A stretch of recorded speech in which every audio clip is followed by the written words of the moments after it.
When talking about video games, most people will mention AAA releases or popular indie games. However, there's a type of game that isn't often discussed despite their unique creativity and historical significance. So today, I'm going to be talking about hobbyist-developed video games. In the modern gaming space, many are increasingly complaining that video games are declining, whether it be due to incomplete releases, lack of creativity, bland gameplay, poor design choices, or greedy monetization. However, while mainstream AAA games are repeatedly failing, a growing indie scene is developing with numerous titles that continue to innovate and push forward the art of game design. In particular, I will be looking at hobbyist game development projects, as in games not primarily created for profit or commercial sale, such as Homebrew, Doujinsoft, and freeware titles. Even amongst indie discussion, hobbyist-developed games are rarely discussed, but they are a great example of how games continue to move forward in an era of uncreativity and corporate greed, and I believe there is value in seeing what these titles do that makes them so unique, including how they have had an influence on game design in the past and how they continue to innovate. First, I want to talk about homebrew game development. While some people might just know Homebrew as that one app you hack onto your 3DS to pirate games, that's just one example of a homebrew application. Homebrew, when talking about video games, typically refers to creating your own software on proprietary hardware. Popular examples of this were the trends when people ran Doom or Bad Apple on devices that weren't supposed to run them. Homebrew doesn't just have to be an app that already exists though. It can be a wholly original game such as Halo 2600, which is an unofficial fan game created by the ex-vice president of Microsoft Game Publishing. From this footage, you could probably see some of the creativity that went into translating the FPS gameplay of Halo into a simple Atari 2600 game and the potential that homebrew games could have. A big design difference from AAA games is that some hobbyist-developed games are inspired by retro titles that aren't as relevant as the modern trends that AAA games chase. As stated in Homebrew Gaming and the Beginning of Vernacular Digitality by Melanie Swalwell, the developer of a popular free mobile game, Crossy Road, based their game off of Froggle. While this might not seem that original today since there are many games that try to copy Crossy Road, and I would consider Crossy Road freeware rather than homebrew, it kind of revived the entire Animal Crossing as street genre that most people at the time probably even forgot was a thing.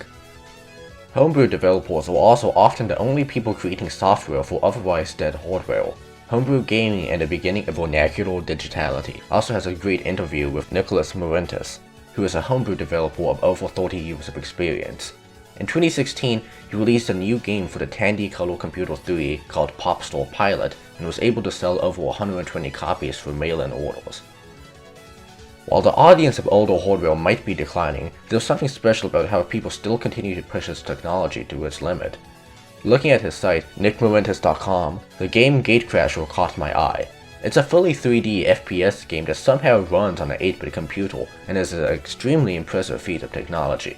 Without homebrew developers, no one else would be keeping these systems alive. Next, I want to talk about Doujinsoft games.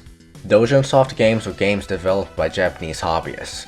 They have historically been created by hand and physically distributed at doujin festivals between developers and fans, though recently some have begun to use digital distribution. Doujinsoft usually costs a small amount of money, but their primary purpose isn't to be a commercial game, but rather to be a means to share their art, and a lot of doujin works are made at a financial loss. Despite this, Doujinsoft creations are still being actively produced and supported by a dedicated fanbase. The popular doujin festival, Comiket, had 750,000 in-person attendees in 2019, making it one of the biggest conventions in the world. Just for reference, Comic-Con had 126,000 attendees in 2022, making Comiket almost 6 times bigger in terms of attendance. However, Doujinsoft games haven't really been discussed much when talking about video games in general, largely only being relevant when talking about specifically other Doujinsoft. The historical significance and current relevance of Doujinsoft is extremely large, however. According to the early history of the hobbyist production field of video games and its impact on the establishment of Japan's video game industries by Nobushige Kobayashi and Yusuke Koyama, early Japanese video game development was only done by homebrew developers. Because of the accessibility of microcomputers in the 1970s, people began creating their own games and a market of coding and homebrew magazines rose around it. Means of distribution for Doujinsoft spread, with people organizing Doujin festivals such as the Force Comic Kit in 1975 and the privatization of the Nippon Telegraph and Telephone Public Corporation in 1985, allowing for services to distribute free games across telephone lines. Doujinsoft will also include as a free bonus in some releases of computers, and floppy disk vending machines full of Doujinsoft titles for the distribution. When it became obvious that there was a large commercial market for the games themselves, groups of Doujinsoft developers formed what would later become AAA companies such as Compile, Enix, Chunsoft, Square, and Koei. Even with dedicated game consoles such as the Famicom becoming mainstream, Doujinsoft developers continued to develop for computers due to the proprietary nature of consoles, and AAA companies often ported popular Doujinsoft games from PCs to consoles.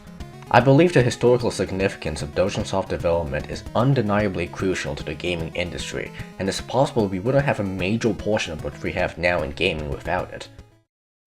Next, I want to discuss how the design philosophies of hobbyist games differ from those of commercial games. This can be seen with the rise of RPG Maker, a popular software that lowered the barrier to entry for making a video game. According to a study done by Kenji Ito in Possibilities of Non-Commercial Games, the Case of Amateur Role-Playing Game Designers in Japan, a very large portion of RPG Maker 2000 users are college, high school, or primary school students. Though some of this data may be slightly inaccurate as it was done in an anonymous form online, it is very clear that a large portion of RPG makers are young students. I can personally attest to this statistic, as I created my first computer game in 8th grade by using a copy of RPG Maker XP I got off of Steam for $5, and knew other people at my school who did similar things. The study also mentions that the most common motivations for RPG Maker developers are to tell a story in the medium of the book, or to turn their imaginations into an actual interactable world. Very few are motivated by economic desires. This is very different from non-hobbyist game development, where the primary concern with a game is whether or not it will be profitable for the studio. And because of this, hobbyist game developers aren't constrained by the fact that their games have to be marketable or profitable. One great example provided in the study is the game Seraphic Blue, which is an obscure RPG Maker game that has a small cult following online.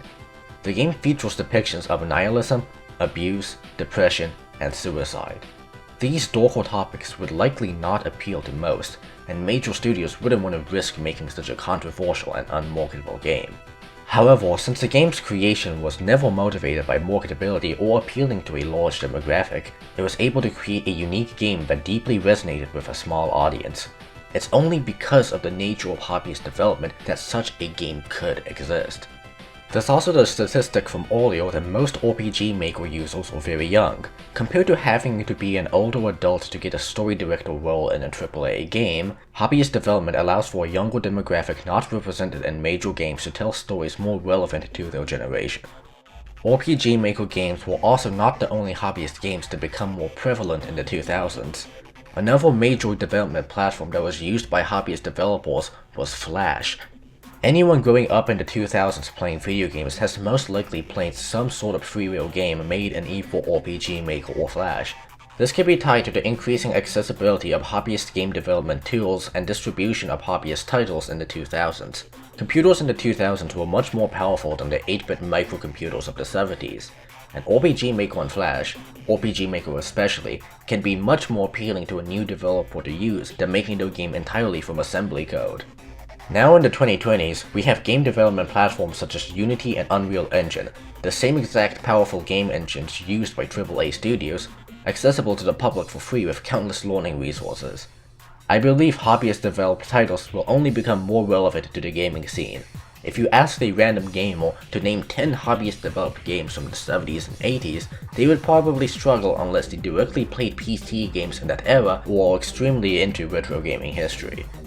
Meanwhile, if I asked a random gamer to name 10 RPG Maker or Flash freeware titles, there were still many games that have some sort of semi-mainstream relevance in the modern gaming consciousness, such as Humaniki, Space Funeral, Off, Alien Hominid, The Original Meat Boy, The World's Hardest Game, Impossible Quiz, Fancy Pants Adventure, and the Henry Stickmin series, just to name a few. Furthermore, distribution of hobbyist developed games are becoming easier and more further-reaching. Originally, hobbyist developers largely had to hand-make copies of their games and sell them locally. Unless your game really took off, it's pretty unlikely that someone living far away, let alone in a different country, could even discover that it exists. Now though, we have the internet and communicating long distance is commonplace. This expansion of the distribution market can be seen very clearly in the historically significant digital release of Wicked Tale and Item Shop's Tale. Wicked Tale was originally released as a physical game sold at the 73rd Comic Kit Festival in 2007. However, this meant that, like a lot of Doujinsoft games at the time, you would only be able to get the game if you attended a festival where the developer happened to be selling it. With how gigantic Comic Kit is, there's also the chance that you might not have even seen the game in person, and therefore may be unaware that the game even exists, and completely miss out on what might have been one of the only times a game is ever being sold. However, Wicked Tale was picked up by an indie publisher, translated to English, and received an international digital release in 2010. As stated in the PC Gamer article, How Steam Changed Japan's doujin games from elusive treasures to international hits, this was a really big deal. Not only was it the first time that such a thing had been done, but Wicked Tale's release was extremely successful and led to a flood of other Doujinsoft games being published on Steam. Wicked Tale became an extremely highly rated game, many praising its unique gameplay of being a fantasy shopkeeper instead of just being a typical adventure game. Despite selling over 500,000 digital copies, Wicked Tale probably would have ended up as a forgotten game that was sold at a convention in 2007 if it were not for its digital release. Nowadays, Steam isn't the only digital platform that developers have to publish their games. Most of Steam's games are commercial games, and there is a fee to publish your game on it. While you can find hobbyist-developed games on Steam, most are enhanced versions, remakes, or sequels funded by a publisher after a game had already become popular elsewhere. This is where itch.io comes in. itch.io is a platform similar to Steam for indie developers to self-publish their games on. Since there's no publishing fee and the site is only used by indie devs, there is a colossal amount of hobbyist-developed freeware that you can find. Whether it be from the many experimental game jams hosted on the site, demos for game concepts, or just someone wanting to share something that they made in their free time, hobbyist-developed games have never been more accessible to both developers and fans. Next, I want to discuss game jams. Game jams are events in which you have to create a video game in a short amount of time under a few set restrictions. For example, the GMTK 2023 Game Jam gave developers 2 days to create a video game that must incorporate the themes of role reverse. Because of these tight restrictions, developers were forced to think outside of the box. And because the games were being made for the sake of the competition and not as commercial products, developers were free to take crazy risks with their ideas. And if a risky idea doesn't work out, hey, you've only worked on the game for a few days anyways. Just in the GMTK 2023 Game Jam alone, there were 6,797 video games created, with many of these having wildly different ideas and gameplay. I took part in this game jam with a couple of friends this summer, and we ended up creating an RPG called Slay Yourself, in which you switch between playing as a protagonist and a boss enemy every turn while having to keep the boss from defeating the protagonist. This was very different from the other games that we saw in the game jam, which included games that were anything from platformers to puzzle games to FPS horror games. All of these are different interpretations of the game jam's theme taken in unique ways by developers and were built around the restrictions of the jam. There is a huge amount of concentrated creativity that goes into a game jam that you don't really see much elsewhere. The Aporte University paper, The Game Jam Movement, Disruption, Performance, and Artwork, even describes game jams themselves as, quote, temporal performative artworks, and that it, quote, disrupts developing conventions and motivates creative endeavor.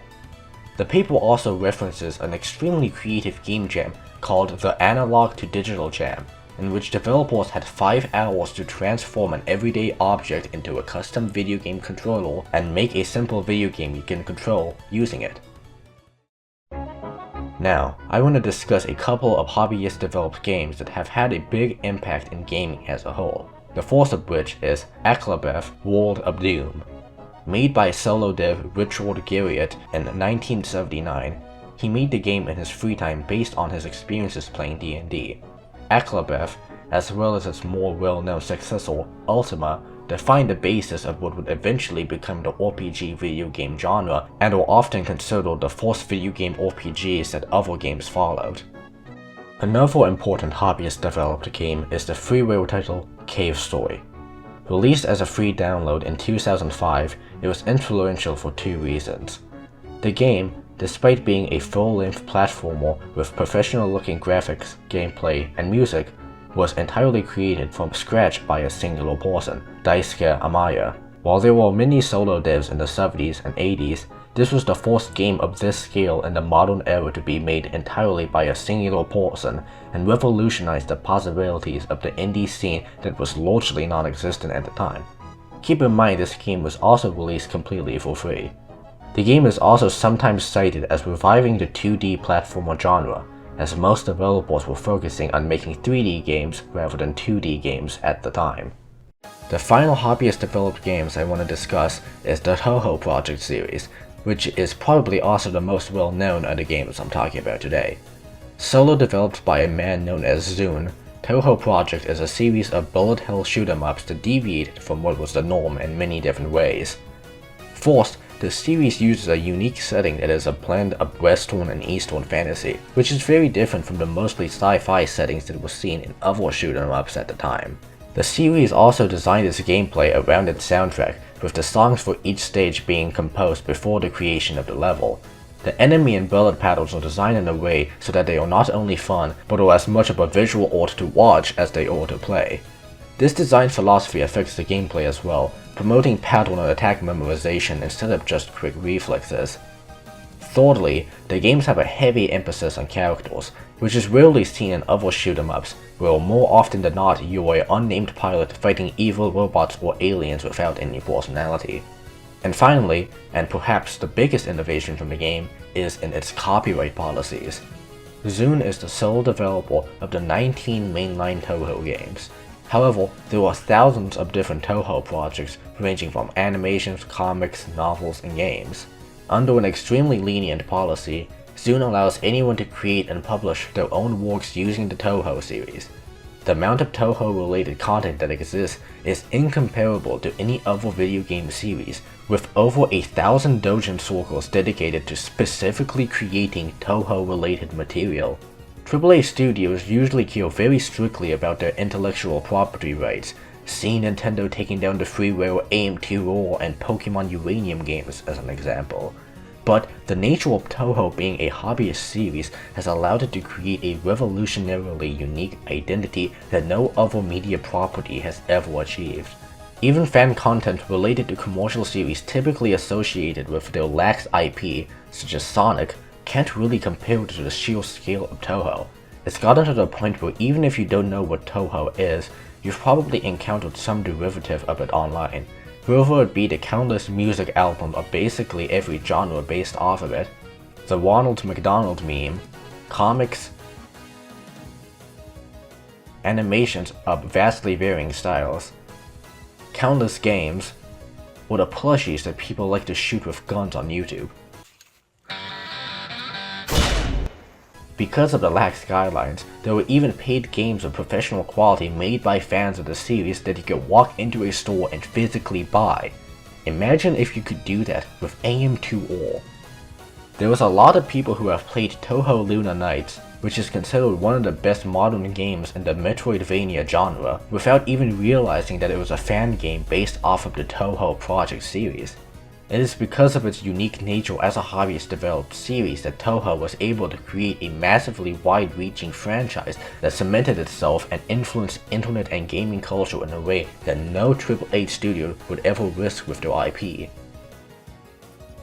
Now that I've covered hobbyist games that have had a historical impact on gaming, I want to spend some time talking about the creativity that can be seen in some lesser-known hobbyist games. As a lack of creativity and recycling of horrible mechanics are some of the most major criticisms of modern gaming, I want to address specific examples of unique or innovative ideas that can be found in hobbyist game design.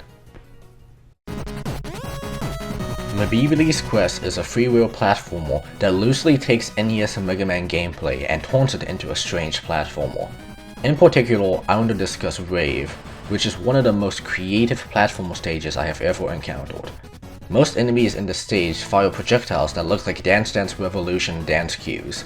When one of these projectiles hits you, you have to perform the correct action or else you will take damage. This makes it so you have to play the stage almost like a rhythm game. It's one of the best platformer levels I have ever played, and is something I haven't seen any other game do.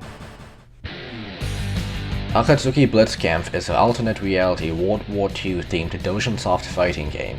Other than being a fighting game aimed to be accessible for new fighting game players before Street Fighter VI popularized it, Akatsuki Blitzkampf is unique because you can play as a tank. This fighting game features a literal tank as an actual playable character, and he's not the worst character in the game. I mean, what other game has a tank as a character in a fighting game? And it just works. Up the Killer is a series of freeware comedy horror games released by solo developer Gormit District. Comedy horror is a surprisingly rare genre in gaming, with the only other ones I can think of being Yuppie Psycho and Dead Rising, and only one of those is a AAA game. Up the Killer, other than its rare genre, is really unique because of its creative presentation. It uses 2.5D graphics in a way similar to Bug Fables or Paper Mario. It leans very hard into surrealism, with many extremely strange environments and story scenarios taking place. Though I don't have time to express my full thoughts on the game here, I have already made a 70-minute video discussing my experience and thoughts playing through the series for anyone looking for it. There's not many other games that can pull off a similar vibe as the Up the Killer games, and it's a series I would highly recommend checking out, especially since the games can be beaten under half an hour each and are all freeware. Mugen is a very strange freeware game. It is technically a fighting game, but there isn't much game to it. Everything needed for the game, like physics and all the basic systems found in fighting games, are present, but there's only one character and one stage. This is because the game is meant to be modded. The license allows you to redistribute the game, as well as any mods that you make for it. Because of this, there is a near infinite amount of custom characters and stages you can play in the game, easily giving it the biggest fighting game roster of all time. There were even full games made in Mugen, including a full JoJo's Bizarre Adventure fan game and a Vinesauce fan game. All you need to do to add a character to Mugen is to drag your file into the characters folder of the game, so it's super easy to create custom rosters using any character you want, and basically every character of any pop culture relevance has been created by someone. There's even entire sub-communities of people who specifically create Ronald McDonald and Colonel Sanders characters to get progressively stronger iterations to counteract the latest McDonald's or Sanders. The amount of power scaling that has occurred between the Ronald McDonald and Colonel Sanders Mugen communities is pretty crazy, and you can barely tell what's even going on when the strongest versions of the two characters face off.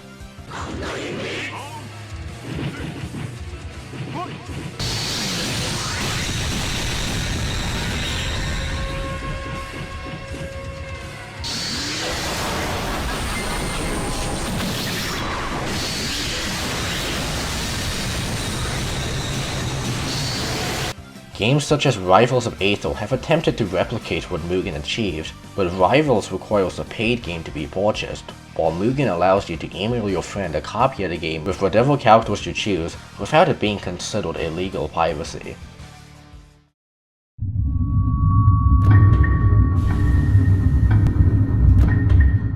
Fear and Hunger is an RPG Maker game solo developed originally as part of a college thesis. It is also a game that completely goes against AAA gaming conventions. Typically, games will have a tutorial or try to ease you into the game. In Fear and Hunger, the game explains nothing and the first enemy you fight has an instant kill move that sometimes actually keeps you alive and causes you to wake up in a flesh pit without your legs, thus allowing you to painfully keep playing through the game. It's not only the start of the game that's extremely punishing, you have to correctly call a coin flip each time you want to save, and failing the coin flip can cause either a powerful enemy to attack you or instant death in some situations. The game is extremely brutal and unforgiving in every way possible. You accidentally stepped on a rusty nail? Hope you have something to disinfect it with, or you'll have to self-amputate and play the rest of the game without a leg. The game is also completely uncensored in the most abhorrent way possible, mostly in ways I cannot explain or show on YouTube. The sheer unforgiving difficulty of the game, as well as its extremely disturbing imagery and extremely eerie tone, culminate to create one of the most effective horror games in a genre where many popular games aren't remotely spooky. No matter what you do in Fear and Hunger, it always seems like you're barely staying alive and winning seems hopeless, but you'll slowly get the knowledge and mastery of the dungeon with each playthrough, and what previously seemed impossible can be overcome with proper knowledge and planning. The extremely niche appeal and dark concepts found in the game is something that AAA studios, or even most developers in general, wouldn't remotely touch, but Fear and Hunger did, and gained an increasingly growing cult following online. 5D Chess is a game I can't find much information about the development of, but it seems that the game was either solo developed or largely created by a guy called Connor Peterson, so I'm including it here. 5D chess is similar to the traditional chess game. The big difference between the two is that you can only move in 2 dimensions, X and Y, in normal chess, while 5D chess allows you to move in 5 dimensions. This means that you have access to multiversal time travel.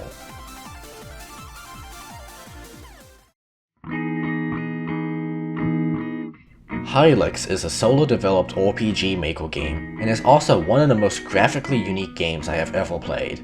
The entire game is made in claymation, and the game heavily leans into surrealism. The game's story, dialogue, and characters are equally as strange, and the game is a truly unique experience.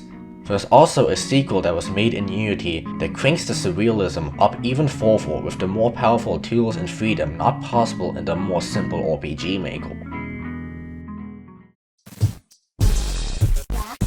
Lethal Company is the next game I want to talk about, though it sticks out from the other games a bit due to being extremely popular in the mainstream right now. Since the game is so new, however, we don't know what kind of historical impact it will have, so I have included it in this section instead of the earlier one, though I do believe it will have some sort of influence on games in the future. Lethal Company is a solo-developed horror game in which you land on different moons to loot abandoned structures.